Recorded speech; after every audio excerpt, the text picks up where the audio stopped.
Hi, boys and girls. I want to do a quick demo of our lab today. For those of you who, if somebody's absent, you can watch it.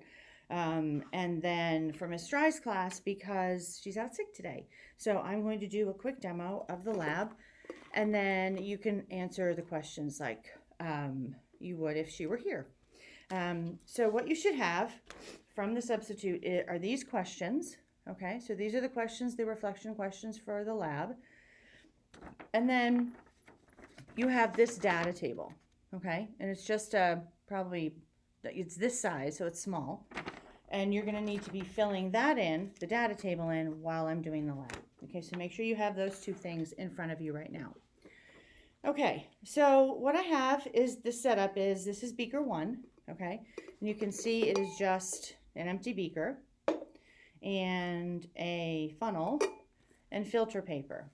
So think about what you think this filter paper represents, all right?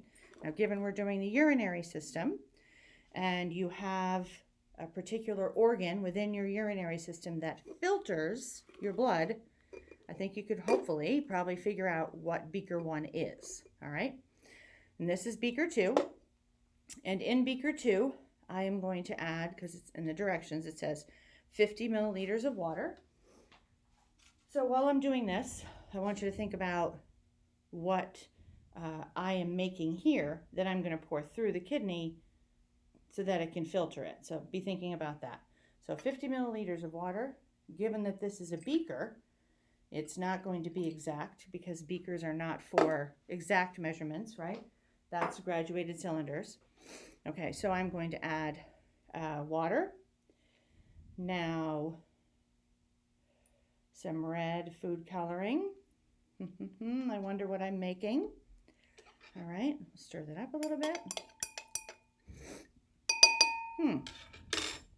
Okay, that's red food coloring. Now, half a teaspoon of cornstarch. And watch what happens. It's not going to be so clear anymore. So I'll stir that up again.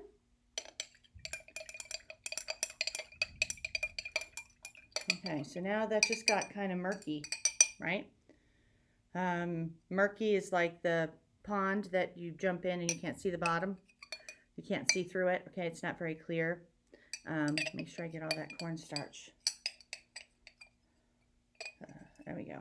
Okay, so now I've added cornstarch. Now I'm adding iodine. Now iodine is what we call an indicator, all right?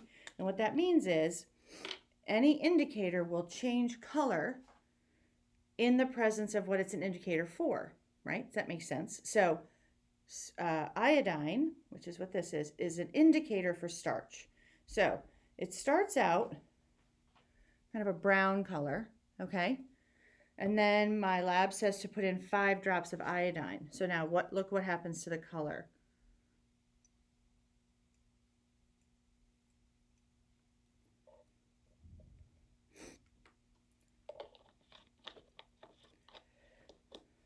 You watch when I stir it up. Oh my. All right. So hopefully you can see that. That is now purple. Okay.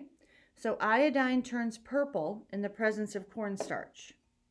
So if you're ever trying to do a lab where you were trying to identify what a white substance is, if you added iodine and it was cornstarch, then it would turn purple. Okay, so then the direction, so look at this again carefully, okay? Beaker 2, because you need to make observations on your data table, all right? So the second column in your data table says observations of contents before filtration. So there's beaker 1, it's empty. So just write empty, okay? There's the coffee filter paper. It's clean, there's nothing in it. And then beaker 2. Kind of a murky purple color. Okay, so those are the observations that you're putting in the second column, beaker 1, coffee filter paper, beaker 2. Now I'm going to pour this, which, remember, think about what this is representing, all right? Remember, it's a model, so it's not going to be a perfect representation. It's a simulation. I'm going to pour this through and we're going to see what happens. So take a look at what this looks like now.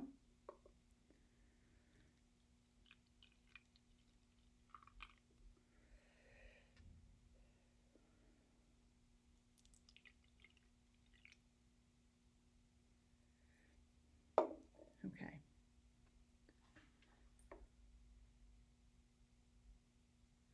So it's dripping through the filter paper. I don't want to tip it up yet because I'm going to end up pouring it onto the counter. But you can see it filtering. So again, while you're watching this, I want you to think about, what do you think this filter paper represents? What does this whole setup represent? Okay. And then, oh, you can see the purple a little bit better now because there's some cornstarch left over. So you can see that it's really purple. Okay. So I need to wait for all of this to drain, and it's got a little bit more to go. Excuse me. So what changes are you noticing? So let's see if we can get it up close. Maybe it's hard to see in the camera, but this is much less murky. It's much clearer, okay, than it was initially. It also has much more of a red to it than it was before, okay? And this is almost done filtering because I want you to see what it looks like after. So remember, this is a model, so it's not perfect. But again, think about what you think this filter paper represents. And then you can see that this has much more of a red color now, okay, than it did before. It's much less purple. So where do you think the purple is? Well, it's in the filter paper, okay, which I'm going to show you once it finishes filtering. Come on. I'm going to try to speed up the process. Okay, so let's see. The filter paper looks like, all right, that's not going to work. Let me get a paper towel.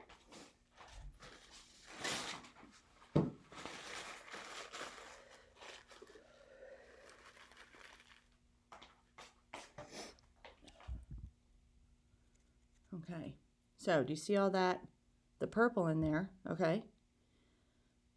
So, I just almost poured that onto my new computer.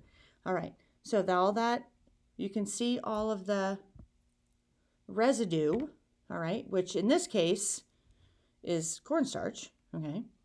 But remember, you're trying to figure out what this filter paper is representing, and now what is all of that residue in there? What is that representing, okay? So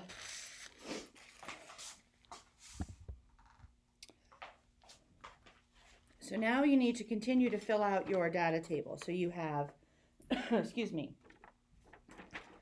you need to fill out the first column, contents of urinary organs. So basically, what is in this thing, this urinary organ? First, you have to figure out what it is. Beaker 1, coffee filter paper, beaker 2. So what is in it? And now remember, this was empty. Beaker 1 was empty. Observation of contents before filtration. So those were your observations. Okay, really, you can just use sight.